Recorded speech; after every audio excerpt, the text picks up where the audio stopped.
నమస్తే, welcome to special focus. అనగనగా ఓ దొంగల ముఠ. ఈ దొంగల బ్యాచ్ కు ఓ స్కూల్ ఉంది. ఆ స్కూల్లో నేర్చుకున్న పాఠాలతో లక్షల రూపాయలు కొల్లగొడతారు. ఆ గ్యాంగ్ టార్గెట్ చేసిందంటే ఇక మీ పని అయిపోయినట్టే. ఎంతటి వారి జేబులైనా ఖాళీ కావాల్సిందే. ప్లాన్డ్ గా స్కెచ్ గీస్తారు. ఏ మాత్రం తేడా రాకుండా ఇంప్లిమెంట్ చేస్తారు. ఒక్కసారి ఈ బ్యాచ్ బౌర్జీల కంట్లో పడ్డారా ఇక తప్పించుకోవడం కష్టమే. ఇప్పుడు ఈ దోపిడీ గ్యాంగ్ స్కూల్ ఎక్కడో లేదు, హైదరాబాద్ లోనే ఉంది. నగరంలో హల్చల్ చేస్తున్న ఈ దొంగల ముఠాపై ఇవాళ స్పెషల్ ఫోకస్.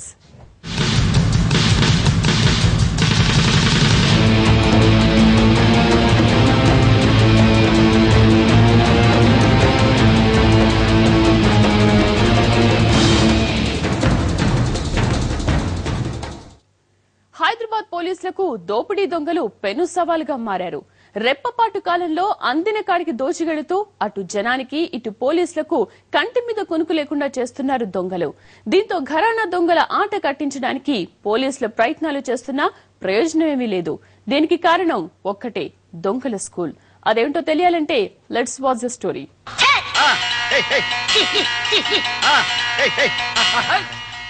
ఏమిటో కళ్ళు లేకపోతే ఇంట్లోకి ఎవరు వచ్చారో తెలియదు, ఎవరు వెళ్లారో తెలియదు.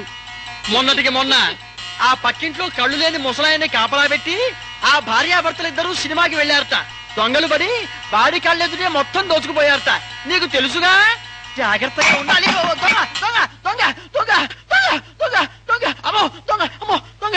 ఏమిటా కేకులు? ఇక్కడ ఎవరు లేరండి. ఎవరూ లేరని నాకు తెలుసు. ఉత్తినే సైరన్ కొట్టా, సేఫ్ సైడు. మీతో చస్తున్నాను. అది కాదే, అసలే రోజులు బాగా లేవు. ఇదిగో నీ నగలు, వెండి చెంబు, వెండి కంచం, ఇతరత్ర వెండి సామాన్లు ఇంట్లో బీరువాలో ఉండటం మంచిది కాదు. వాటిని బ్యాంకు లాకర్లో పెట్టాలి. నాకు చూపు లేకపోయినా ముందు చూపు ఉంది కదా. ఉన్నావా? ఇదిగో ఈ బీరువా తాళాలు ఎక్కడో పెట్టి మర్చిపోతే తిడతావు. నీ దగ్గర వచ్చు.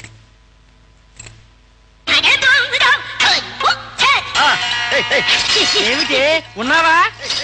తీసుకో మరి. ఏమే ఏమన్నా మాట్లాడవే? నాన్ స్టాప్ గా బాగుతున్నాను, కోపమా? ఏ దొంగ, నాకు తెలుసులే. ఇగో నీ చేతికి ఈ గాజులు ఎంత బాగుంటాయో తెలుసా? ఇదేమిటి నున్నగా ఉండే నీ చేతుల మీద ఇలా కేశాలు మొలిచాయేమిటి? అమ్మో మొట్టికాయ, అంటే ఎవరు వచ్చారన్నమాట. ఎవరది? రండి కూర్చోండి. నమస్కారం.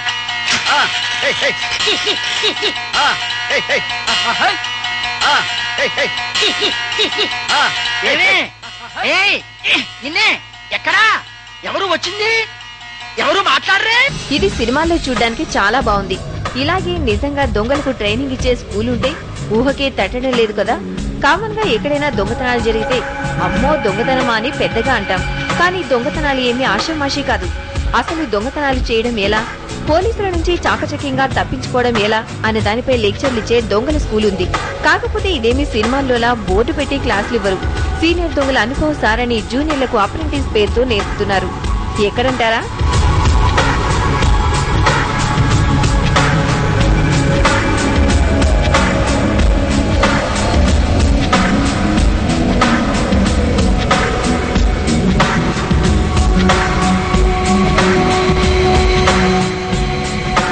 మగర్ బస్తీ ఏరియాలోకి వెళ్లాలంటే నడిచి వెళ్లాలి, లేదంటే టూ వీలరే గతి.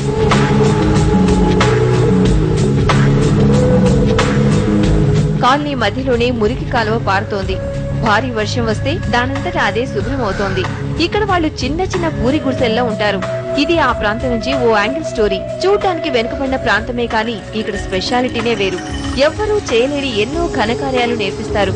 బ్లేడ్ తో మొదలై స్ట్రాంగ్ రూమ్ లాకర్ వరకు ఎలా ఓపెన్ చేయాలో సవివరంగా నేర్పిస్తారు. ఏమి కావాలి బాయ్? సొమ్ము. ఇది బ్యాంకీ నెయ్యి. తాకెత్తి కొట్టు. కొడతా.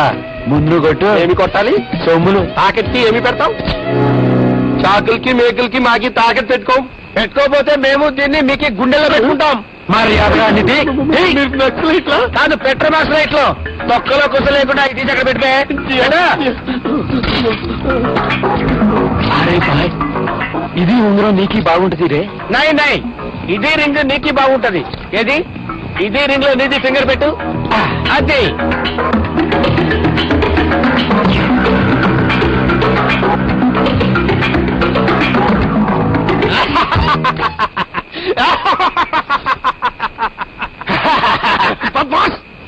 మాకి నగలు ఇక్కడ పెట్టండి, నైతో పొడి చేస్తావా ఏంటి కందిపోయా? మాకి నగలు మాకి ఇవ్వకపోతే అటు చూడు, ఆ సేటు ఎవరినో పొడి చేస్తున్నాడు. ఇంతకీ మంగర్ బస్తీ గురించి చెప్పాలంటే ఇంకా చాలా స్టోరీ ఉంది. ఈ ఏరియాలో ప్రభుత్వ పాఠశాలలు, ప్రైవేట్ స్కూల్స్ లేకపోయినా దొంగలను తయారు చేసే స్కూల్స్ చాలానే ఉన్నాయి. ప్రతి గల్లీలో కూడా ఈ స్కూల్స్ చాలానే ఉన్నాయి. దొంగతనాలు ఎలా చేయాలి, ఆ తర్వాత ఎలా తప్పించుకోవాలి, దొరికిన వస్తువులను ఎక్కడ అమ్మాలి, పోలీసులకు చిక్కకుండా ఎలా పారిపోవాలి, పబ్లిక్ గా దొంగతనాలు చేయడం ఎలా, ఇలా అనేక అంశాలపై ఆ ఏరియాలోని స్కూళ్లలో శిక్షణ ఇస్తారు. ఈ దొంగల ట్రైనింగ్ ఏది ఎక్కడా బయటికి కనిపించకపోయినా మంగర్ బస్తీలోని పిల్లలకు ట్రైనింగ్ ఇస్తూనే ఉంటారు. ట్విన్ సిటీస్ లో జరిగే ప్రతి చిన్న దొంగతనంలో మంగర్ బస్తీ వాసుల పాత్ర ఖచ్చితంగా ఉంటుందని పోలీసులు అనుమానిస్తారంటే వీళ్ళ స్పెషాలిటీ ఏమిటో అర్థమవుతుంది. ఎక్కడైనా దొంగతనం జరిగితే ఆ ప్రాంతంలో దొంగతనం స్టైల్ చూసిన వెంటనే మంగర్ బస్తీ వాసులు చేశారు, ఇంకొకరు చేశారో పోలీసులు టక్కున చెప్తారు. దీన్ని బట్టే మంగర్ బస్తీ వాసుల చేతివాటం తెలిసిపోతోంది. రాష్ట్రంలో స్టూవర్ట్పురం తర్వాత దొంగతనాలు చేసే వాళ్లలో మంగర్ బస్తీ ఏరియా బాగా పాపులర్ అయింది. ఇక్కడ చిన్నపిల్లల నుండి 60 ఏళ్ల ముసలి వాళ్ల వరకు దొంగతనాలు చేయడమే ప్రధాన వృత్తి. అంతేనా, ఇక్కడ దొంగల్లో గజ ఆడదొంగల ఆగడాలను అరికట్టడం కాస్త కష్టమే. ఎందుకంటే వీళ్లు చడి చప్పుడు లేకుండా వస్తువులను మాయం చేసేస్తారు. బాగున్నప్పుడే 4 రాళ్లు వెనకేసుకోవాలి, ఇది అందరికీ తెలిసిందే. కానీ దొంగలు కూడా ఇలానే అనుకుంటారు. కాకపోతే రివర్స్ లో ఎప్పుడూ అప్పుడు పట్టుబడక తప్పదు. సో ఓపికన్నప్పుడే 4 రాళ్లు కొట్టేయాలి అనుకుంటున్నారు. దీనికోసం ఎప్పటికప్పుడు అప్డేట్ అవుతున్నారు.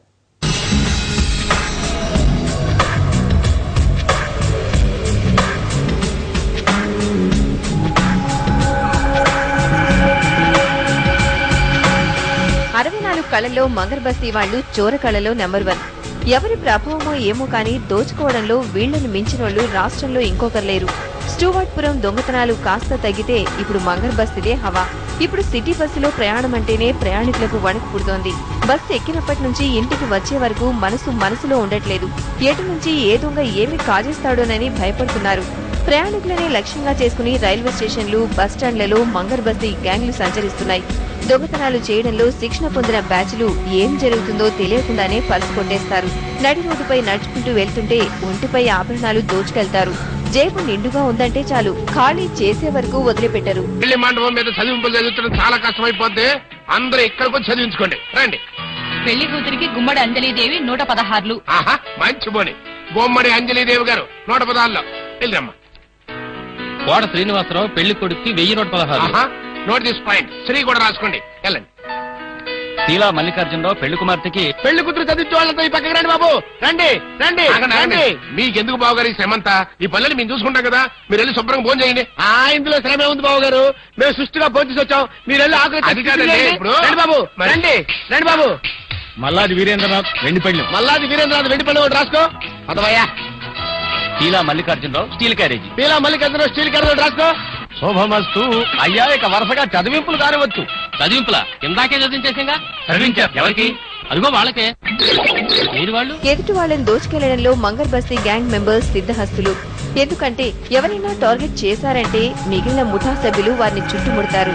ప్రయాణికుడు బస్తీకే సమయానికి అందరూ కలిసి అతన్ని ఆపేస్తారు. ఈజీగా పర్సు, ఆభరణాలు కాజేస్తారు. చిన్న బ్లేడుతో 1000 రూపాయల డబ్బున్న జేబుకు చిల్లు పెడుతున్నారు. బాధితులు వెంటనే గమనించినా సొత్తు రికవరీ కాదు. అప్పటికే ఒకరి నుంచి మరొకరికి పర్సు, ఆభరణాలు పాస్ చేసుకుంటూ దిగిపోతారు. పోలీసులు ఎంత ప్రయత్నించినా మంగర్ బస్తీ గ్యాంగులు పట్టుబడడం కష్టమే.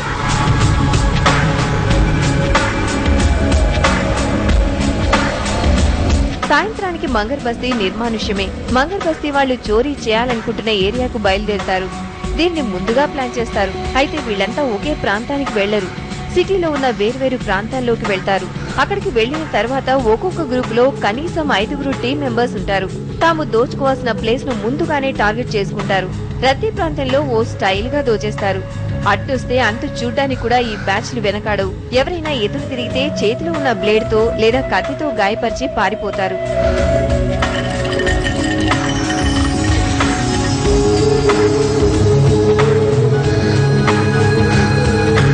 మంగర్ బస్తీ వాసులకు పండుగలు, పబ్బాలే కాదు, ప్రతిరోజు సీజనే. వీళ్ల హవా ఎంతగా పెరిగిందంటే సిటీలో చోరీలు కామనైపోయాయి. పోలీసులు ఎంత టైట్ సెక్యూరిటీ పెట్టినా దొంగతనాలు ఆగడం లేదు. కానీ దోచుకున్న సొమ్ము పంచుకునేటప్పుడు, బంగారం అమ్ముకునేటప్పుడు అనుకోకుండా పట్టుబడుతుంటారు. దీంతో ఇలాంటి ముఠాలపై ప్రత్యేక దృష్టి పెట్టిన టాస్క్ ఫోర్స్ పోలీసులు వీళ్లను ఎలా అరికట్టాలో అర్థం కాక తలలు పట్టుకుంటున్నారు. ఒకవేళ ఎవరినైనా పోలీసులు అరెస్ట్ చేయాలంటే బస్తీ పెద్దల పర్మిషన్ అవసరం. లేకపోతే పోలీసులకు బస్తీలో ఎవ్వరూ సహకరించరు. అయితే హైదరాబాద్ లో దోపిడీలు జరుగుతున్న తీరు చూస్తుంటే ఆయా ప్రాంతాలపై మంగళ బస్తీ వాళ్లకు పూర్తిగా పట్టునట్టు తెలుస్తోంది. కాలనీలోకి ఏ మార్గాల్లో ఎంటర్ అవ్వచ్చు లాంటి అన్ని వివరాలు తెలుసుకోవడం వల్ల దోపిడీ చేసిన తర్వాత చాలా ఈజీగా అక్కడి నుంచి జారుకోగలుగుతున్నారు. మా వీధిలో దొంగతనాలు ఎక్కువగా ఉన్నాయండి అని ఒకరంటే ఊరంతా అదే పరిస్థితులేండి అని మరొకరంటారు. ఊరంతా కాదు, ఏకంగా ఇప్పుడు రాష్ట్రమంతా అదే స్థితి. అవును, నిజమే. విసిరేసినట్టు ఉండే ఇళ్లు, ఇరుగు పొరుగుల మధ్య సంబంధాలు తక్కువగా ఉండడం దొంగలకు బాగా కలిసొస్తోంది. పక్కింట్లో ఏం జరుగుతుందో పట్టించుకునే పరిస్థితి లేని నేటి లైఫ్ స్టైల్ కూడా దొంగలకు వరమవుతోంది. అందుకే ఒక ఏరియాను టార్గెట్ చేశారంటే ఒకేసారి 5-6 ఇళ్లను దోచుకుంటున్నారు దొంగలు.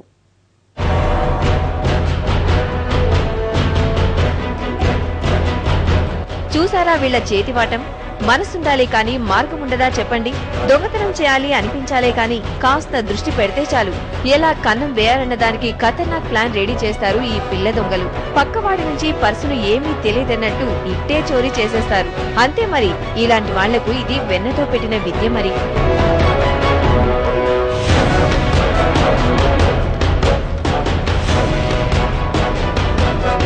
ఇక్కడ అమాయకంగా నిలబడి దిక్కులు చూస్తున్న బాలుడి పేరు సచిన్. ఈ సచిన్ గురించి చెప్పాలంటే స్టోరీ చాలానే ఉంది. క్రికెట్ లో సచిన్ టెండూల్కర్ పరుగులు కొట్టి బౌలర్ల గుండెల్లో గుబులు పుట్టిస్తుంటే ఈ సచిన్ మాత్రం అందరి పర్సులను కొట్టేసి గుండెల్లో రైళ్లు పరిగెత్తిస్తుంటాడు. ముఖ్యంగా బస్ లో ఎక్కి ఒక్క బస్ స్టాప్ నుంచి మరో బస్ స్టాప్ చేంజ్ అయ్యేలోపు మినిమం 2 పర్సులను కొట్టేస్తాడు.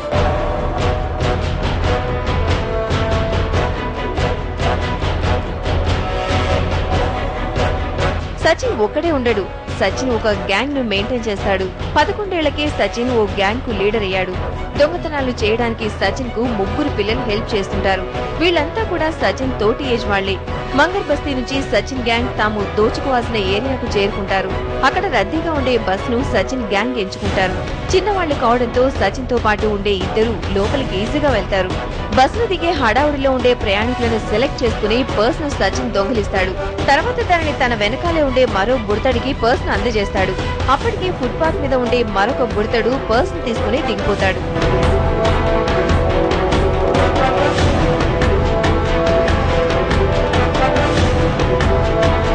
ఎవరైనా పర్స్ దొంగతనం జరిగిందని గుర్తించినా సచిన్ తో పాటుగా ఉన్న మరొక బుడతడు కూడా దొరకడు. ఇలా మినిమం ఒక్క రోజులో 10 బస్సులను దోచుకుంటారు. ఇలా వచ్చిన డబ్బును తమ ఏరియాకు వచ్చిన తర్వాత పంపకాలు జరుపుకుంటారు. సచిన్ 60% తీసుకుని మిగతా 40% మిగిలిన ఇద్దరికి ఇస్తాడు.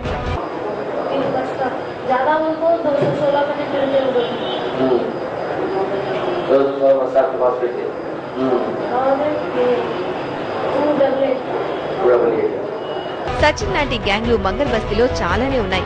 కేవలం బస్సులు, పబ్లిక్ ఏరియాలో మాత్రమే వీళ్లు దొంగతనం చేస్తారని అనుకుంటే పూర్తిగా పొరపాటే. పెద్ద పెద్ద పెళ్లిళ్లు, పబ్లిక్ ఫంక్షన్లకు కూడా వెళ్తారు. అక్కడ కూడా తమ చేతివాటం చూపుతారు. టిప్ టాప్ గా తయారై చుట్టాల మాదిరిగా వెళ్తారు. అక్కడ ఎవ్వరికీ అనుమానం రాకుండా వ్యవహరిస్తుంటారు. ఎవరైనా ఆదమర్చి పనిలో ఉన్నప్పుడు ఈ గ్యాంగ్లు చేతివాటం చూపుతారు.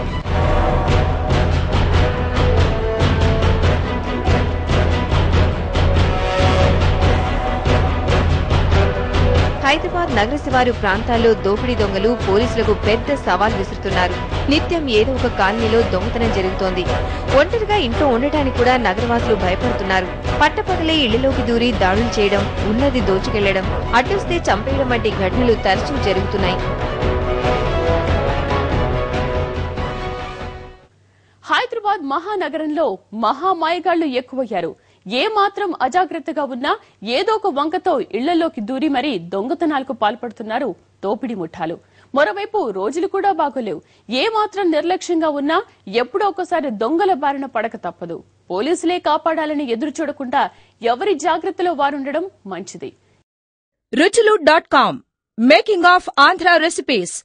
Recipe videos in Telugu for all varieties of veg, non-veg, baking snacks and desserts. Please visit ruchulu.com.